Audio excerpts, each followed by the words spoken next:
Political commentator Sir Michael Fabricant. Good morning, Sir Michael. Privileged to have you on the show, sir.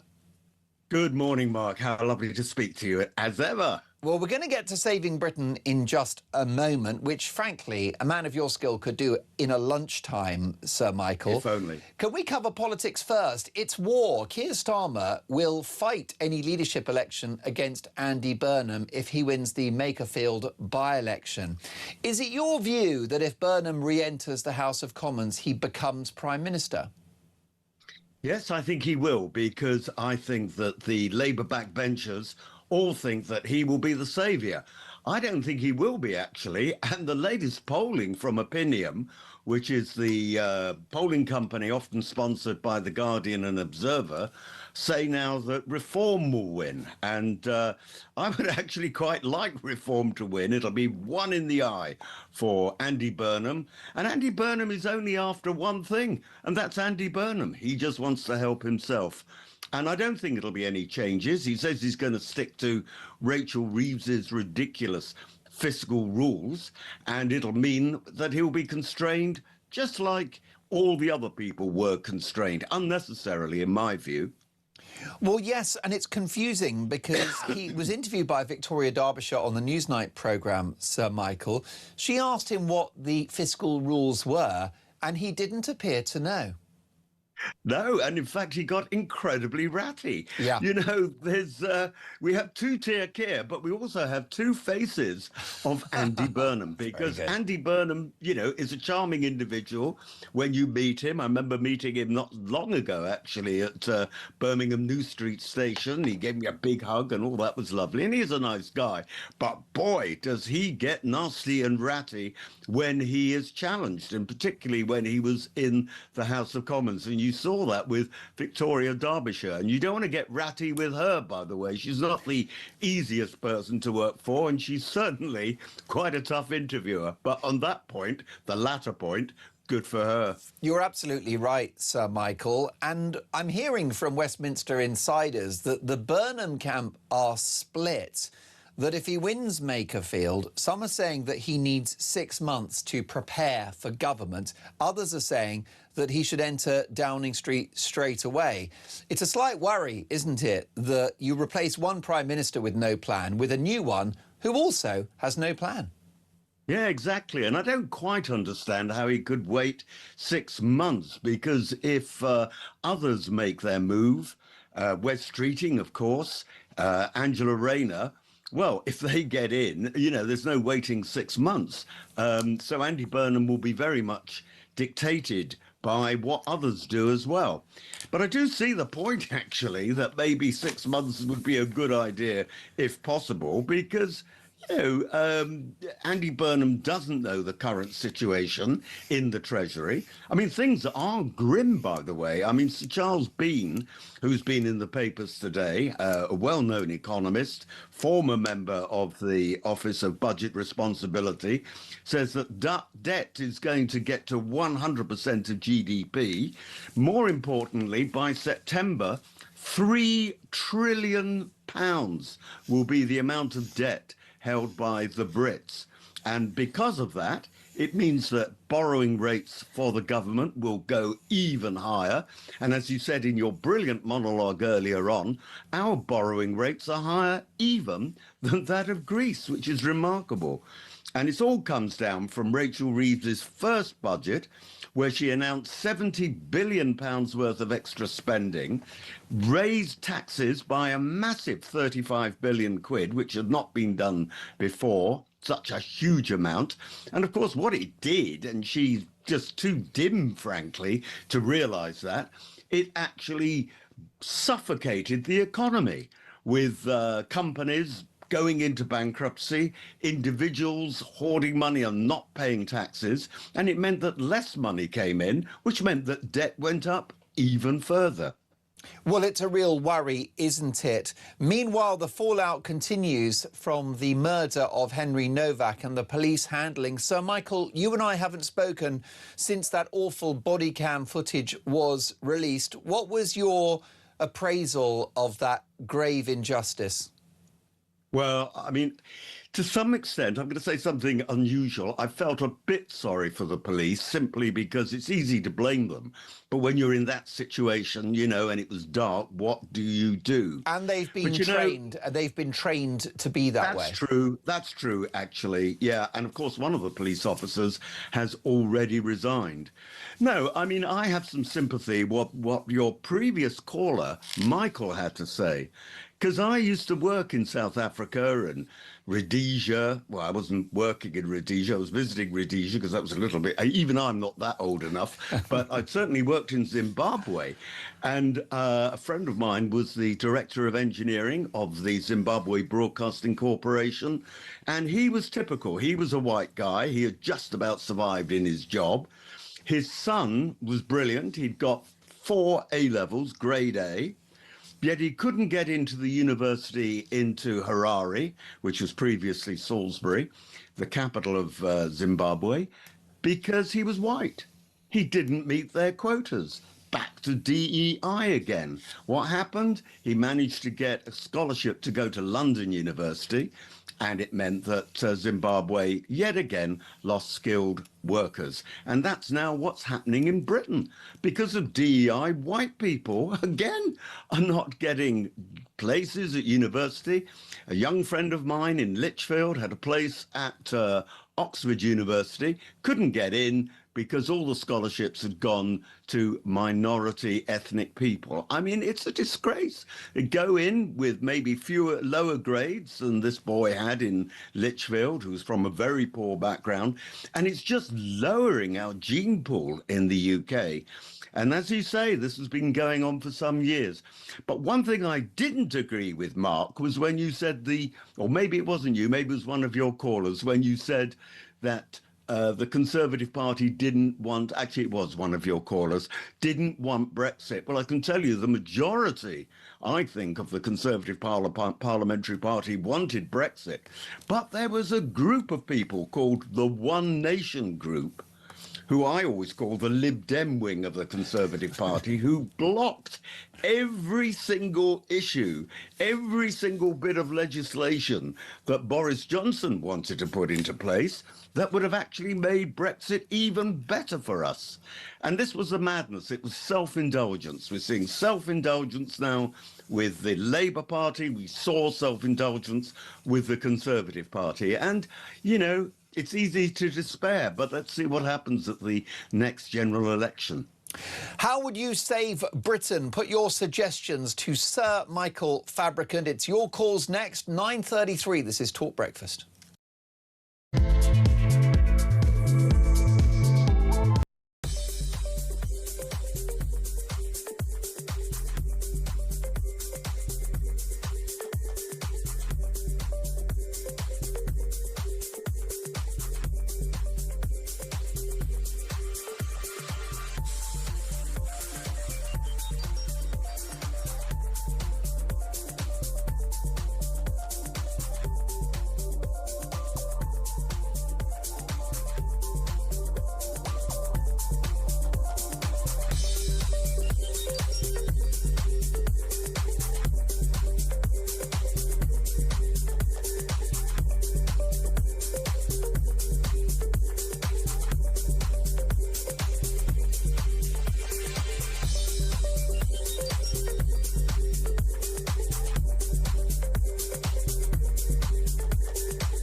Across the UK, on DAB+, on your smart speaker, on your smart TV, and on your side.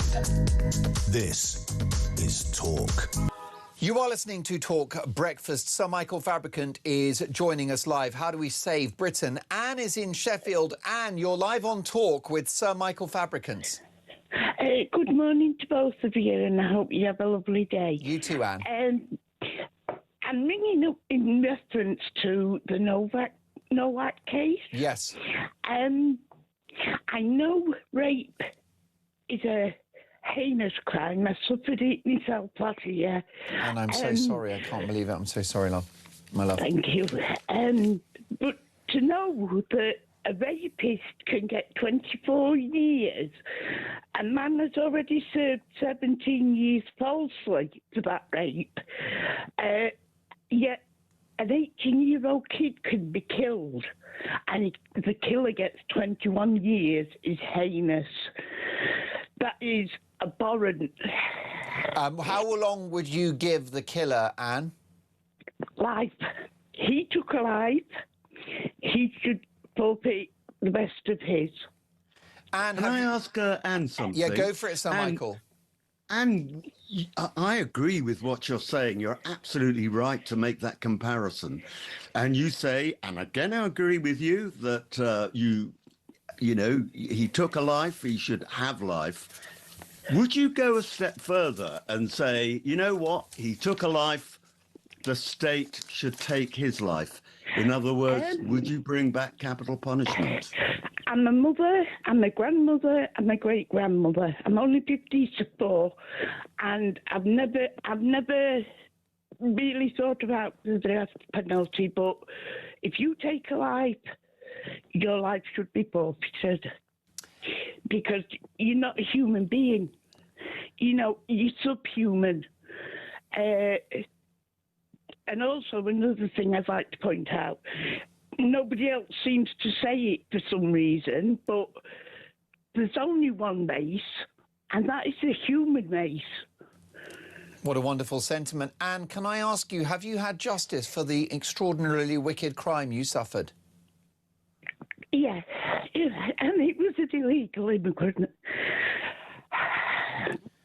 And I'm so sorry. Listen, Anne, I know that you're understandably very upset, and I'm horrified by what you've been through.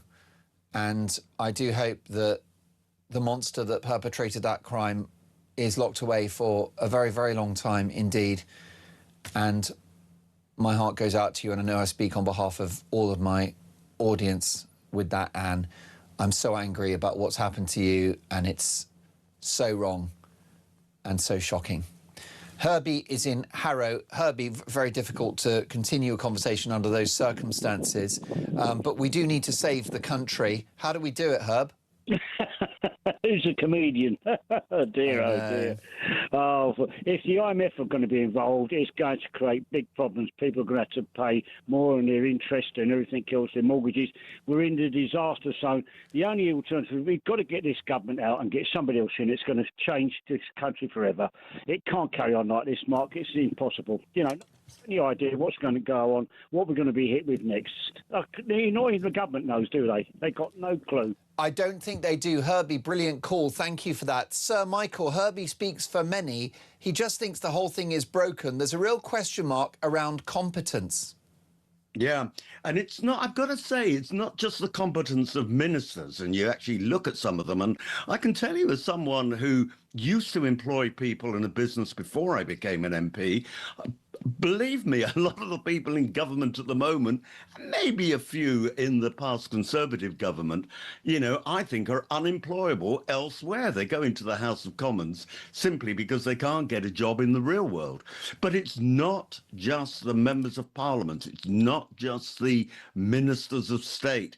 It's also the civil service, because the civil service is racked with people who are either incapable also of not getting a job elsewhere, or are so politically committed that they don't want to actually execute the orders, if you like, of the duly elected cabinet. I remember Boris Johnson expressing to me, you know, utter frustration that he couldn't get things through civil servants. So, and he used to say, you know, I'm the Prime Minister. And you know, it's like fighting a blancmange. If he wanted to do something, because of course the civil service never wanted Brexit. There was hardly a civil servant that I met who actually thought Brexit and all the freedoms that it's given us, including, by the way, better animal welfare and so many other issues like getting a free trade deal with the United States. So many people in the civil service just did not want to do their jobs. And I gave some advice about a year ago to Nigel Farage, and then I thought I'd better give the same advice to Kemi Badenoch. And it was this: Although it's an anathema, we don't like it at all in the UK. We have got to bring in the US system where you appoint the top levels of management of the civil service, the permanent secretaries, and also all those government agencies that Tony Blair set up, separate from government and semi-separate from the civil service. All the top management must be political appointees, because if you don't do that, you won't get anything done. So if Kemi Badenoch becomes the next prime minister, or, well, it might be Andy Burnham, mightn't it? But after a general election, or Nigel Farage, or even Rupert Lowe, they have got to appoint their own civil servants. It's going to be tricky because there are so many government departments and so many government agencies that there are a lot of people there, but the top people must be appointed by the Prime Minister. Otherwise, he'll just find the same problems that previous Prime Ministers, particularly Conservative ones, found, that you'll get a go slow, deliberate go slow from yes ministers, the civil servants. I completely agree, because they're supposed to be politically neutral and fulfill the will of the population, but they don't do that. Steve is in London. Good morning, Steve. You're live with Sir Michael Fabricant on Talk Breakfast. Good morning, Mark. Good morning, Michael. Hello, Steve. How do we save the UK, Steve? I think we need to get back to basics, and I think what's been lost in the country is even the basics of the economy. I left school in the first term of Margaret Thatcher. I'm now 62 years old. I left school, got an apprenticeship, but also had a second job, just as many of my friends did. That money we saved, we spent in our economy. Since Blair took us into the EU, how much money on a weekly basis disappears abroad out of our economy that's been earned here but not spent here? Millions. And it's probably more than that over the years. Yeah. So until we get somebody back to basics who's going to look at the economy and go, right, we undervalue far too many of our workforce. From your shelf stackers to your factory workers to your warehouse workers. And they all say, we need to import these people because the Brits won't do it. Right. If you pay the Brits a decent wage, they will do it. Bingo. If you don't, and if you keep penalising companies, I ran companies for 30 years. Not my own companies, but for other people as a general manager. We were responsible from putting the lights on to putting the lights off. The P&L was our responsibility. The staff hiring and firing, our responsibility. Everything, you might as well have been your own business. Did we get the money for that? No. We got a decent salary, but we spent our money in our economy. Every penny we served, bought houses, had nights out, bought all of our clothes here, our cars here, whatever, we all bought here. There's far too much money disappears weekly, monthly, yearly, out of our economy that's earned in the economy. And of course, And Steve, you can add to that, benefits are going overseas as well very often. Correct. How many people came to the UK, and the EU, I blame for this, the EU decimated the Eastern European countries in the early 2000s when they were allowed to join the EU. They scattered them across Europe, across the industrial Europe, for cheap labour, instead of investing in their countries, giving them a chance in their home countries to earn a decent living. Well said. Steve, thank you for a brilliant call. Michael, are you able to stay with us after the break, or do you need to run? I would be delighted to stay with you. Well, we'd love to, because I've got a full switchboard. You've broken the internet this morning, Sir Michael, and I can understand why, because people are loving your common sense. Before the break, Robert's in Hertfordshire. Good morning, Robert. Good morning, and good morning, Sir Michael. Good morning. I don't feel that this country will last another 3 years. This is serious now, very, very serious. And all there is deflections from almost every day. Something's happening with the government, and it's taking our eye off the ball with the migrants crisis and also the failure to contest the rape gangs. Everything is a deflection. This country will not survive another 3 years. But and don't you think, Mark, by the way, don't you think, Mark, there's a real problem now also on defence? I was reading in the paper this morning that all our attack submarines are currently in dock, And the first Sea Lord, General Sir Gwyn Jenkins, was saying that Russian incursions into British territorial waters have gone up by a third. Yeah. And there's a real worry they're going to cut our internet cables, our gas cables, our oil pipelines. And the other thing, by the way, sorry to go on, is, I remember Keir Starmer saying only a few weeks ago that he was going to stop all these Russian-sanctioned vessels if they entered the English Channel. And it now turns out that just in April and May, just a couple of months ago, over 180 sanctioned vessels made 240 journeys through the English Channel and, of course, weren't stopped. I mean, that is a big threat as well to our country in that 3 years that you're talking about, Robert. Robert, great call. Sir Michael, thank you. Sir Michael Fabricant is staying with us, taking your calls. How would you save Britain? Let's take a voice note from Hev. Morning, Mark. It's Hev from Kent. How do we save Britain? Have a general election. Get Nigel Farage in Parliament, in government, and get everything on the road to recovery before it's too late. I mean, we cannot survive another 3 years.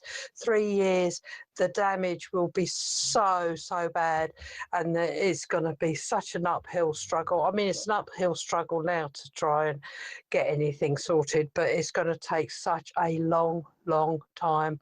In my opinion, Starmer's doing this deliberately. He deliberately wants to run us into the ground. Of course, the Prime Minister will deny that and argue he has a mandate to transform the fortunes of this country, which he would argue he's achieving great strides in doing. It's all about opinions, isn't it? What is yours? How would you save Britain? 9:49. Let me just give you 2 minutes of your life back. 9:47. More calls next. This is Talk Breakfast.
The Crown is facing its gravest test in decades, and the royalty from Talk is your front row seat. With royal reputations under pressure and probing questions about public trust, we unpack every twist and revelation with the biggest names in the business. From the throne room at Buckingham Palace to a mansion in Montecito, we follow every royal ripple. Never miss a moment of The Crown in crisis. Subscribe to the royalty from Talk on the app or wherever you get your podcasts.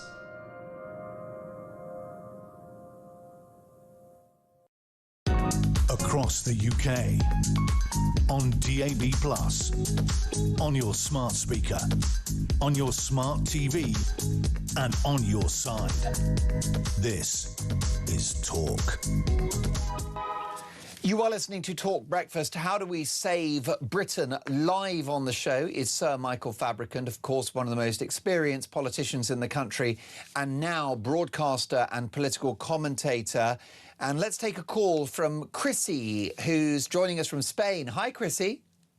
Hello, Mark. Lovely to have you on the show. You are a Brit living overseas. What do you make of what's happening back here in Blighty? Very upset, very angry. And why? Because all my family are there, and I really feel for them, what they've got to go through in the future. You know, my great-grandchildren, my grandchildren, my family, and especially my poor youngest daughter, who lives in Birmingham. and has been abused all through her life from the age of 5 up till 39.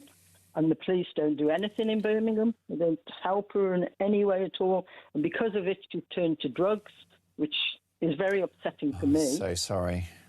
And then again, you know, why don't they open up the oil fields and the fracking? I mean, save the economy and stop crucifying the businesses.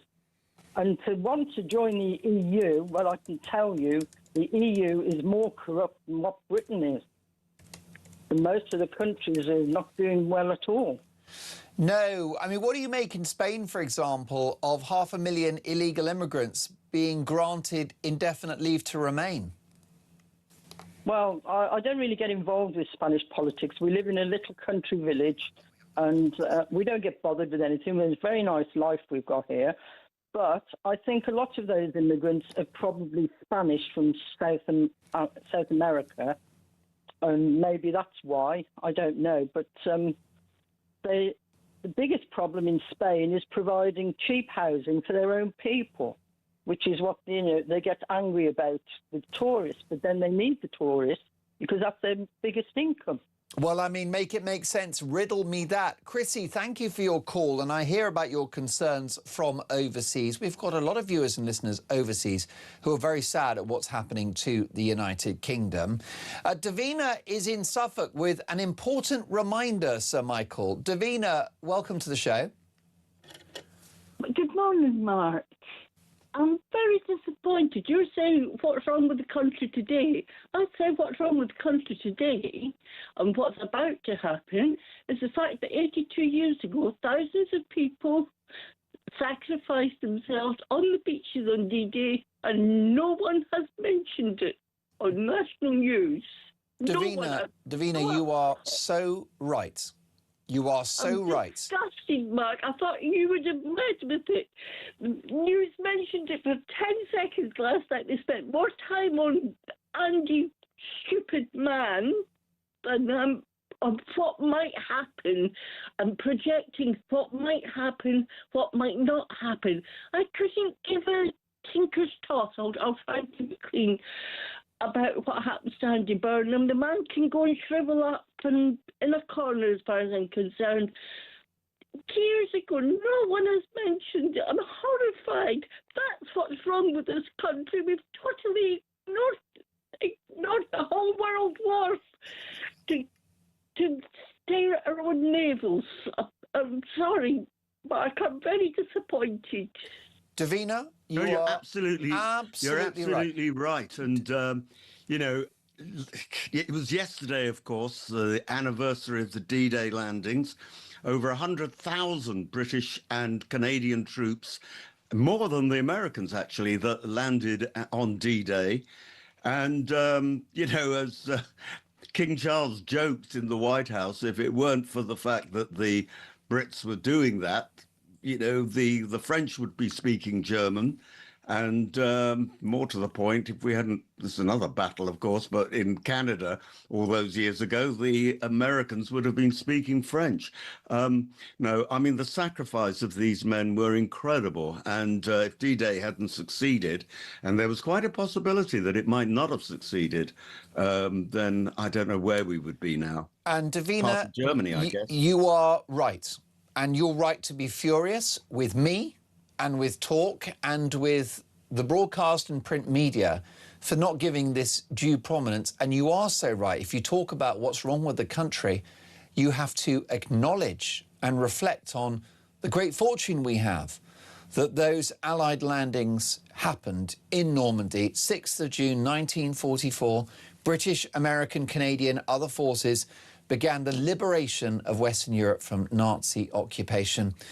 It remains one of history's greatest acts of courage, sacrifice and military planning, and a reminder that freedom was bought by very young men who risked and often gave everything.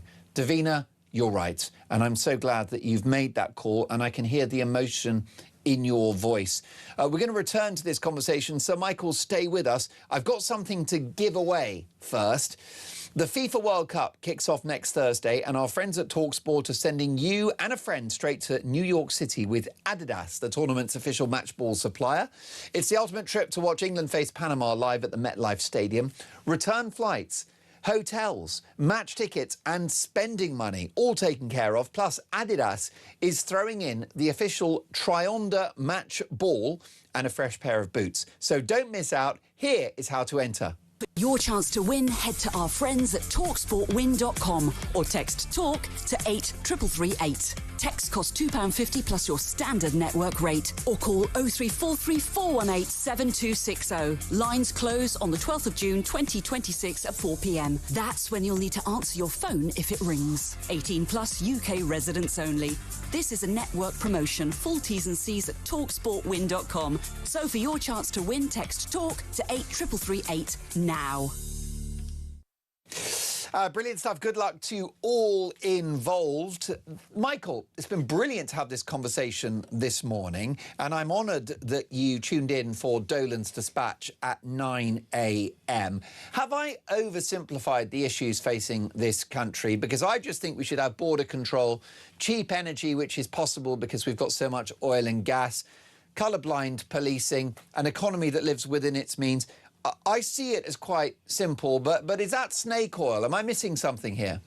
No, I think you've got it. And one thing you missed in your list just now, but others have raised it, are the green taxes that we've got in the UK. All this drive to be green. We are less than 1% of the world producer of CO2. Although there is global warming, there is cyclical global warming, we're not 100% sure precisely how much man is involved in actually producing global warming at the moment. But in the meantime, you've got mad Ed Miliband just taxing everybody and not taking the oil.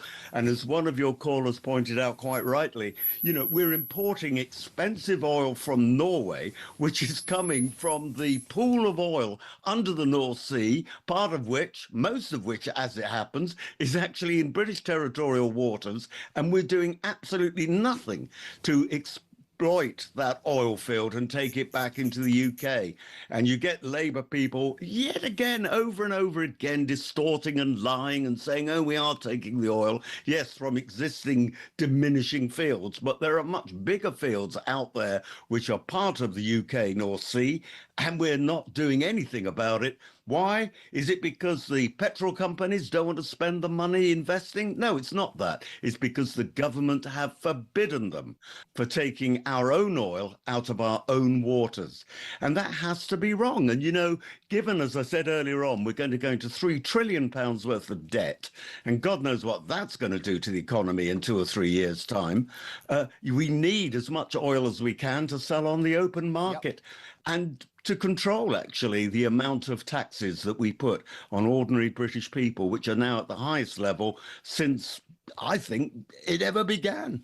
It's wild, isn't it? Sir Michael, you're a great loss to the House of Commons, but a great, great contribution to the national radio and television airwaves. I really look forward to our next on-air encounter. Have an excellent Sunday. Sir Michael Fabricant, live in